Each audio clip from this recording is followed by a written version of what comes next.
നമ്മുടെ ശരീരത്തിൽ ഏറ്റവും പ്രധാനമായിട്ടുള്ള ഒരു അവയവമാണ് വൃക്ക എന്ന് പറയുന്നത്. നമ്മുടെ ശരീരത്തിൽ ഉണ്ടാകുന്ന വേസ്റ്റുകളെല്ലാം പുറന്തള്ളാനും അതുപോലെ തന്നെ ശരീരത്തിന് ആവശ്യമില്ലാത്ത പദാർത്ഥങ്ങളെല്ലാം ഒഴിവാക്കാനും വൃക്ക നിർവഹിക്കുന്ന പണി എന്ന് പറഞ്ഞാൽ ഏറ്റവും വലിയൊരു ധർമ്മമാണ്. അത്രമാത്രം ഒരു ഫംഗ്ഷൻ നിർവഹിക്കുന്ന ഒരു അവയവമാണ് വൃക്കകൾ എന്ന് പറയുന്നത്. അപ്പോൾ ഇന്ന് നമ്മൾ സംസാരിക്കുന്നത് വൃക്കകളുടെ സംരക്ഷണത്തിന് വേണ്ടിയിട്ട് നമ്മൾ ഭക്ഷണത്തിൽ കഴിക്കേണ്ടതായിട്ടുള്ള ഏറ്റവും പ്രധാനമായിട്ടുള്ള കുറച്ച് ഭക്ഷണങ്ങളെക്കുറിച്ചാണ്.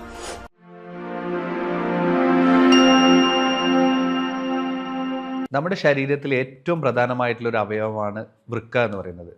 നമ്മുടെ ശരീരത്തിൽ ഉണ്ടാകുന്ന വേസ്റ്റുകളെല്ലാം പുറന്തള്ളാനും അതുപോലെ തന്നെ ശരീരത്തിന് ആവശ്യമില്ലാത്ത പദാർത്ഥങ്ങളെല്ലാം ഒഴിവാക്കാനും വൃക്ക നിർവഹിക്കുന്ന പണി എന്ന് പറഞ്ഞാൽ ഏറ്റവും വലിയൊരു ധർമ്മമാണ് വൃക്ക നമ്മുടെ ശരീരത്തിൽ നിർവഹിക്കുന്നത്. ഏകദേശം 150 ലിറ്ററിലധികം രക്തം ഒരു ദിവസം നമ്മുടെ കിഡ്നി അരിക്കുന്നുണ്ട് എന്നുള്ളതാണ് പറയുന്നത്.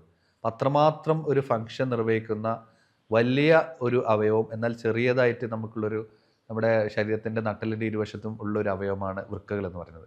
അപ്പോൾ ഇന്ന് നമ്മൾ സംസാരിക്കുന്നത് വൃക്കകളുടെ സംരക്ഷണത്തിന് വേണ്ടിയിട്ട് നമ്മൾ ഭക്ഷണത്തിൽ കഴിക്കേണ്ടതായിട്ടുള്ള ഏറ്റവും പ്രധാനമായിട്ടുള്ള കുറച്ച് ഭക്ഷണങ്ങളെക്കുറിച്ചാണ്. ഞാൻ doctor Muhammad Aslam, Medicare homeopathy speciality medical centre Vaniyambalam chief കൺസൾട്ടൻറ്റും മെഡിസിനൽ ഹോമിയോപ്പതി പെരിന്തൽമണ്ണ വിസിറ്റിംഗ് കൺസൾട്ടൻറ്റുമാണ്.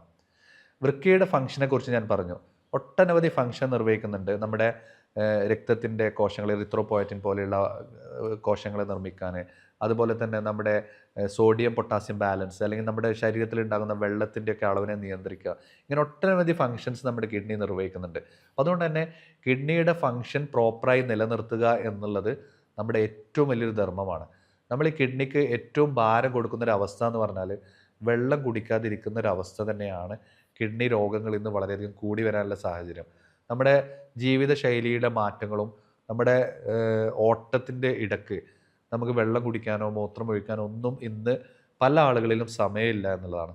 അപ്പോൾ നമ്മൾ കൃത്യമായിട്ട് ഇത് ശ്രദ്ധിച്ചിട്ടില്ലെങ്കിൽ ഭാവിയിൽ ഒരു വൃക്കരോഗം വരാനോ അല്ലെങ്കിൽ ഒരു ഡയാലിസിസിലേക്ക് പോകാനോ അല്ലെങ്കിൽ കിഡ്നി മാറ്റിവെക്കൽ ശസ്ത്രക്രിയയിലേക്ക് പോകാനോ ചിലവ് കൂടിയ ഇത്തരം ചികിത്സാ മാർഗങ്ങളിലേക്കൊക്കെ പോകാനുള്ള സാധ്യത നമ്മുടെ സമൂഹത്തിലുണ്ട്. മുമ്പൊക്കെ നമ്മുടെ നാട്ടിൽ ഡയാലിസിസ് സെൻ്ററുകളൊക്കെ അല്ലെങ്കിൽ ഡയാലിസിസ് ചെയ്യണമെങ്കിൽ ദൂര ദിക്കുകളിൽ പോയി ഡയാലിസിസ് ചെയ്യേണ്ട അവസ്ഥയുണ്ടായിരുന്നു. ഇന്ന് നമ്മുടെ തൊട്ടടുത്തുള്ള സ്ഥലങ്ങളിലെല്ലാം ഡയാലിസിസ് സെൻ്ററുകൾ പുതിയതായിട്ട് തുറന്നുകൊണ്ടിരിക്കുന്ന അതിൻ്റെ കാരണം എന്താ? തുറന്നുകൊണ്ടിരിക്കാനുള്ള കാരണം കൂടുതലായിട്ട് വൃക്ക രോഗികൾ കൂടി വരുന്നു എന്നുള്ളതാണ്. കഴിഞ്ഞ ദിവസം ഒരു 30 വയസ്സുള്ള ഒരു ആൾ, അദ്ദേഹത്തിന് തലവേദനയായിട്ടാണ് ക്ലിനിക്കിൽ വന്നിട്ടുള്ളത്. ശക്തമായിട്ടുള്ള തലവേദനയാണ്, ഡോക്ടറെ എന്താണ് കാരണം എന്ന് അറിയുന്നില്ല എന്ന് പറഞ്ഞപ്പോൾ കുറേ ഡോക്ടർമാരെ കാണിച്ചു, തലവേദനയുടെ മരുന്നൊക്കെ കഴിച്ചു, പക്ഷേ കുറയുന്നില്ല എന്ന് പറഞ്ഞപ്പോൾ ഞാൻ സാധാരണ അവരുടെ എല്ലാ ടെസ്റ്റുകളും അവരുടെ കാര്യങ്ങളെല്ലാം ചോദിച്ചു വന്നു. അവരുടെ ഒരു പ്രഷർ നോക്കി. അവരുടെ പ്രഷർ നോക്കിയ സമയത്ത് ആ 30 വയസ്സുള്ള ആളുടെ ഒരു പ്രഷർ 160/100 വളരെയധികം കൂടിയൊരവസ്ഥ. ആ പ്രായത്തിലൊന്നും അത്ര ഒരു BP വരേണ്ട സാഹചര്യമില്ല. അപ്പോൾ പല കാര്യങ്ങൾ ചോദിച്ചു. അവരുടെ ടെൻഷൻ എന്തെങ്കിലും ഉണ്ടോ, ഭക്ഷണ രീതികൾ. അപ്പോൾ അവരുടെ ഒരു ലൈഫ് സ്റ്റൈൽ എന്ന് പറഞ്ഞാൽ വളരെ ഇറഗുലറായിട്ടുള്ളൊരു ലൈഫ് സ്റ്റൈലായിരുന്നു. അവരൊരു ജ്യൂസ് ഷോപ്പിൽ വർക്ക് ചെയ്യുന്നു.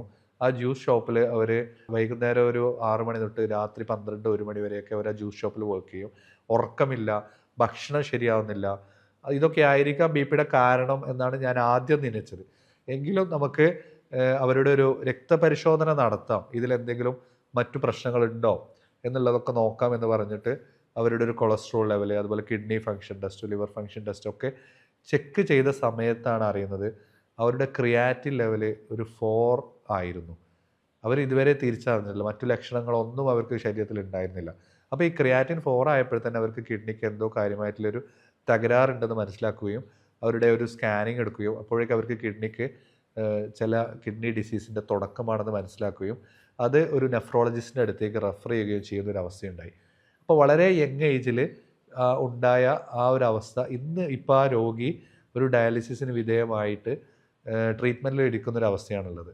അപ്പോൾ അവരുടെ ഒരു ജീവിതശൈലിയിലുണ്ടായ വ്യത്യാസങ്ങൾ, പിന്നെ ഇവർ ജ്യൂസ് ഷോപ്പിൽ നിൽക്കുമ്പോൾ ഈ ജ്യൂസ് ഷോപ്പിൽ ഇവർ സാധാരണ പ്രിപ്പയർ ചെയ്യുന്നത് സാധാരണ ഫ്രൂട്ട് പൾപ്പുകൾക്ക് പകരം ഒറിജിനൽ ഫ്രൂട്ടുകൾക്ക് പകരം ഫ്രൂട്ടിൻ്റെ എസെൻസ് ആയിരുന്നു അവർ ആഡ് ചെയ്തിരുന്നത് എന്നാണ് പറഞ്ഞത്. ഈ എസെൻസ് ആഡ് ചെയ്യുമ്പോൾ പലപ്പോഴും ഒരു ഗ്ലാസ് ജ്യൂസ് ഉണ്ടാക്കി കഴിഞ്ഞാൽ കുറച്ചവിടെ ബാക്കി വരും. അപ്പോൾ അതിൽ അമിതമായിട്ടുള്ള മധുരമുണ്ട്, അമിതമായിട്ടുള്ള പഞ്ചസാരയുണ്ട്, അതുപോലെ തന്നെ ഈ കെമിക്കലി ഫ്രൂട്ട്സിൽ ഇടുന്ന പൊടികളാണ് അവർ സാധാരണ ഇടുന്നത്.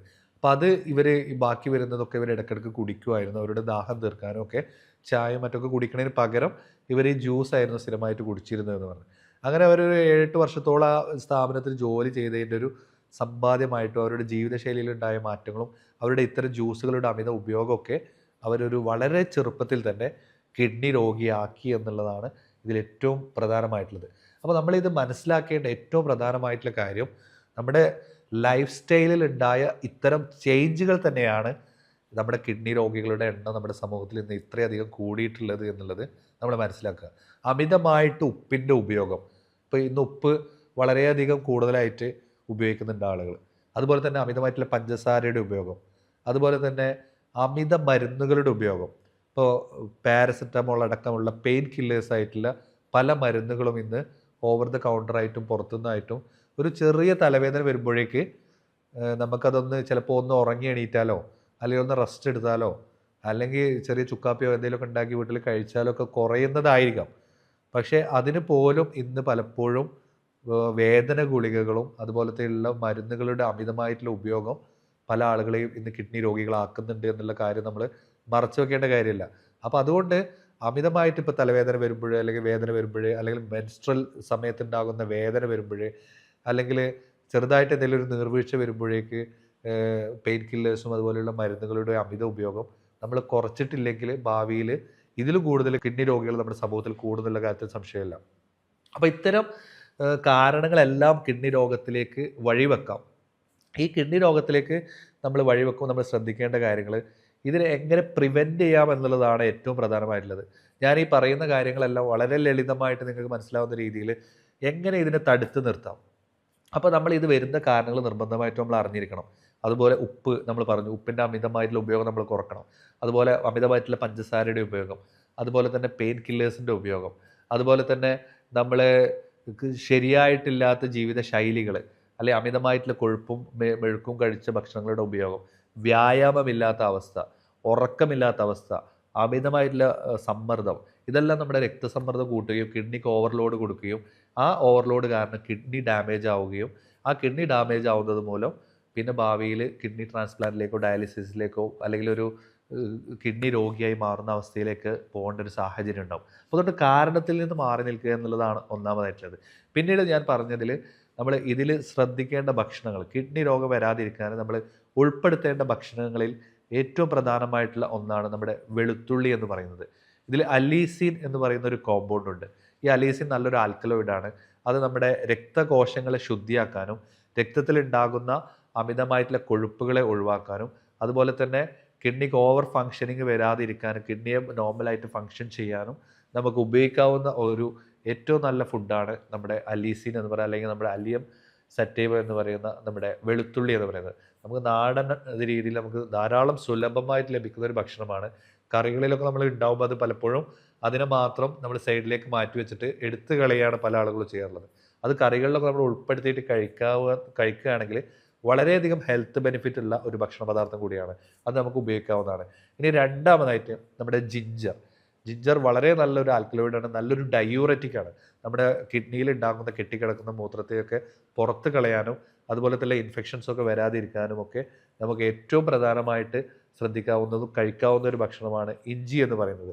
ഇനി മൂന്നാമതായിട്ട് നമ്മുടെ തണ്ണിമത്തൻ, ധാരാളം ഫൈബർ ഉണ്ട്, ധാരാളം വാട്ടർ കണ്ടന്റ് ഉണ്ട്, ധാരാളം പൊട്ടാസ്യം അടങ്ങിയതാണ്. അപ്പോൾ അതുകൊണ്ട് തന്നെ കിഡ്നിയൊക്കെ പ്യൂരിഫൈ ചെയ്യാനും ബ്ലഡ് പ്രഷറൊക്കെ കുറക്കാനും നമ്മളെ സഹായിക്കുന്ന ഏറ്റവും നല്ലൊരു ഭക്ഷണം കൂടിയാണ് തണ്ണിമത്തൻ എന്ന് പറയുന്നത്. പിന്നീട് നമ്മൾ ക്രൂസിഫറസ് വെജിറ്റബിൾസ്, ഈ ഏത് കാര്യങ്ങളാണെങ്കിലും നമ്മുടെ ദഹന പ്രക്രിയ വളരെ കൃത്യമായാൽ തന്നെ ഒരുവിധം അസുഖങ്ങൾ നമുക്ക് വരാതിരിക്കാൻ നമ്മളെ സഹായിക്കും. അതുകൊണ്ട് നമ്മുടെ ദഹന പ്രക്രിയയെ വളരെ ക്ലിയർ ആക്കിയിട്ട് നമ്മളെ മുന്നോട്ട് കൊണ്ടുപോകാൻ പറ്റുന്ന ഒരു ഭക്ഷണമാണ് നമ്മുടെ ക്രൂസിഫറസ് വെജിറ്റബിൾസ് എന്ന് പറയുന്ന നമ്മുടെ ബ്രൊക്കോളി, അതുപോലെ ക്യാബേജ് പോലത്തെ ഭക്ഷണങ്ങൾ. ഇതും നമുക്ക് ഭക്ഷണത്തിൽ ഉൾപ്പെടുത്താവുന്ന അല്ലെങ്കിൽ കിഡ്നി രോഗങ്ങളെ പ്രിവെൻറ്റ് ചെയ്യാൻ വേണ്ടിയിട്ട് നമുക്ക് ഉപയോഗിക്കാവുന്ന ഭക്ഷണങ്ങളാണ്. പിന്നീട് നമുക്ക് ഏറ്റവും നല്ല ഒരു ആൻറ്റി ഓക്സിഡൻസ് ഏതാണെന്ന് ചോദിച്ചാൽ നമ്മുടെ ബെറി പഴങ്ങളാണ്.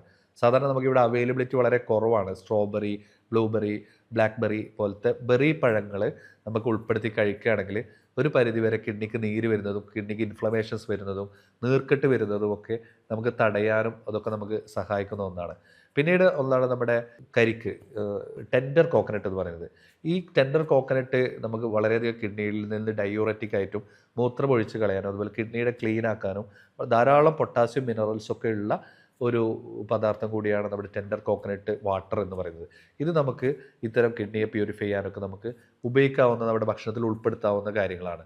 അതുപോലെ തന്നെ ഏറ്റവും പ്രധാനമായിട്ട് നമ്മൾ കഴിക്കാവുന്ന ഒന്നാണ് ആപ്പിൾ എന്ന് പറയുന്നത്. നമുക്ക് ധാരാളം അറിയാം, ഒരു ആപ്പിൾ കഴിച്ചാൽ ഡോക്ടറെ അടുത്ത് പോകണ്ട എന്നുള്ളതൊക്കെ നമ്മൾ മുമ്പ് പറയാറുണ്ട്. അതുപോലെ തന്നെ ആപ്പിൾ വളരെ ഹെൽത്തി ആയിട്ടുള്ള നമ്മുടെ ഒരു നാച്ചുറലായിട്ട് നമുക്ക് കഴിക്കാവുന്നതാണ്. ഫൈബേഴ്സ് ഉണ്ട്, ധാരാളം മിനറൽസ് ഉണ്ട്.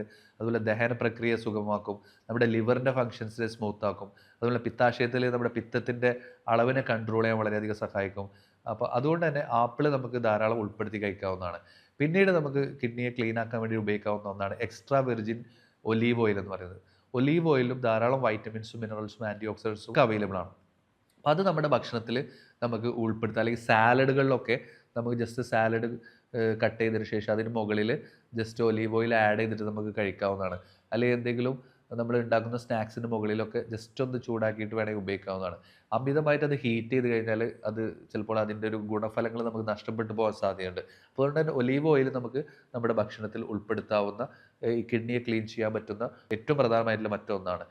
ഇത്തരം ഭക്ഷണങ്ങളെല്ലാം നമ്മുടെ ഉൾപ്പെടുത്തുക. അതുപോലെ തന്നെ മഞ്ഞൾ വളരെയധികം ഹെൽപ്ഫുള്ളായിട്ട് ക്യുർക്യുമിനുള്ള ഒരു പദാർത്ഥമാണ്. അപ്പോൾ അതുകൊണ്ട് തന്നെ ഒരു ആൻറ്റി ക്യാൻസറസ് ആണ്, ആൻറ്റി ഡയബറ്റിക് ആണ്. അതുപോലെ തന്നെ നമുക്ക് ഈ കിഡ്നിയൊക്കെ പ്യൂരിഫൈ ചെയ്യാനും കിഡ്നിയുടെ ആരോഗ്യം നിലനിർത്താനും നമുക്ക് ഭക്ഷണത്തിൽ ഉൾപ്പെടുത്താവുന്ന ഒന്നാണ് മഞ്ഞളിൻ്റെ ഭക്ഷണങ്ങളും. അതുപോലെ നമ്മുടെ കറികളിലൊക്കെ മഞ്ഞൾ കൂടുതൽ ഉൾപ്പെടുത്തുക എന്നുള്ളത്. ഇതെല്ലാം നമുക്ക് വളരെ സുലഭമായി ലഭിക്കുന്ന പദാർത്ഥങ്ങളാണ് നമ്മുടെ നാട്ടിൽ.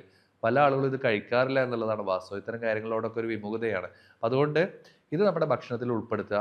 അതുപോലെ കിഡ്നി രോഗങ്ങൾ വരുന്ന സാഹചര്യങ്ങളും കാര്യങ്ങളും നമ്മൾ മനസ്സിലാക്കുക. ഈ അമിതമായിട്ട് ഉപ്പിൻ്റെ ഉപയോഗം തന്നെ വളരെ വലിയൊരു പ്രശ്നം നേരിടുന്നുണ്ട്. ഇപ്പോൾ പിക്കിൾസ്, പല ആളുകളും കൂടുതലായിട്ട് അച്ചാറിൻ്റെ ഉപയോഗം വളരെ കൂടുതലാണ്. അപ്പോൾ അച്ചാറിലിടുന്ന ആസിഡ്സ് വളരെയധികം നമുക്ക് ദോഷം ചെയ്യാം. അതുപോലെ തന്നെ അച്ചാർ കേടാവാതിരിക്കാൻ അതിൽ ആഡ് ചെയ്യുന്ന പ്രിസർവേറ്റീവ്സ്, പിന്നീട് നമ്മൾ ഈ പ്രോസസ്ഡ് ഫുഡിൽ ചേർക്കുന്ന പല കളറുകൾ പ്രിസർവേറ്റീവ്സ്, അതുപോലെ ഷുഗർ എന്ന പേരിൽ പറയപ്പെടുന്ന പല രീതിയിൽ മാൾട്ടോഡെക്സിൻ പോലെയുള്ള പല പേരിൽ അറിയപ്പെടുന്ന അമിത ഷുഗറിൻ്റെ ഒക്കെ ഉപയോഗമൊക്കെ കിഡ്നിയെ ഓവർ ഡാമേജിലേക്ക് വരുത്താനും കിഡ്നി രോഗങ്ങൾ വരുത്താനുള്ളൊരു സാഹചര്യം നമ്മുടെ മുന്നിലുണ്ട് എന്നുള്ളത് നമ്മൾ തിരിച്ചറിയുക. അപ്പോൾ കൃത്യമായിട്ടുള്ള ജീവിതശൈലി ക്രമീകരണവും അതുപോലെ തന്നെ നമ്മുടെ ഭക്ഷണ നിയന്ത്രണമൊക്കെ ഉണ്ടെങ്കിൽ നമുക്ക് ഒരു പരിധിവരെ നമുക്ക് ഇത്തരം കാര്യങ്ങളെ പരിഹാരം കണ്ടെത്താനും അതിനെ നമുക്ക് പ്രതിരോധിക്കാനും നമുക്ക് സാധിക്കും. അപ്പോൾ പ്രത്യേകം ശ്രദ്ധിക്കുക, ഒരു രോഗം വന്നിട്ട് ട്രീറ്റ്മെൻറ്റോ ഡയാലിസിസോ ട്രാൻസ്പ്ലാന്റിലേക്ക് പോകുന്നതിന് മുമ്പ് ഇത്തരം കാര്യങ്ങൾ വരാതെ നമ്മുടെ ഭക്ഷണശീലങ്ങളും ജീവിതശൈലിയും ക്രമീകരിച്ച് ഹെൽത്തി ആയിട്ട് മുന്നോട്ട് പോകാനാണ് ഈ വീഡിയോ ഞാൻ നിങ്ങളുടെ മുന്നിൽ അവതരിപ്പിച്ചിട്ടുള്ളത്. വളരെ ഏറ്റവും പ്രധാനപ്പെട്ടുള്ള ഒരു ഇൻഫർമേഷനാണ്. നിങ്ങളുടെ സുഹൃത്തുക്കളുമായിട്ട് ഇത് പങ്കുവെക്കുക. ഇതുമായിട്ട് ബന്ധപ്പെട്ട നിങ്ങളുടെ സംശയങ്ങളുണ്ടെങ്കിൽ താഴെ കമൻറ്റ് ബോക്സിൽ നിങ്ങൾക്ക് കമൻറ്റ് ചെയ്യാവുന്നതാണ്. താഴെ വാട്സപ്പിൽ നിങ്ങൾക്ക് കണക്ട് ചെയ്യാവുന്നതാണ്. ഈ വിവരങ്ങൾ ഞാൻ നിങ്ങളുമായി പങ്കുവെച്ചത് ഡോക്ടർ മുഹമ്മദ് അസ്ലം. നന്ദി, നമസ്കാരം.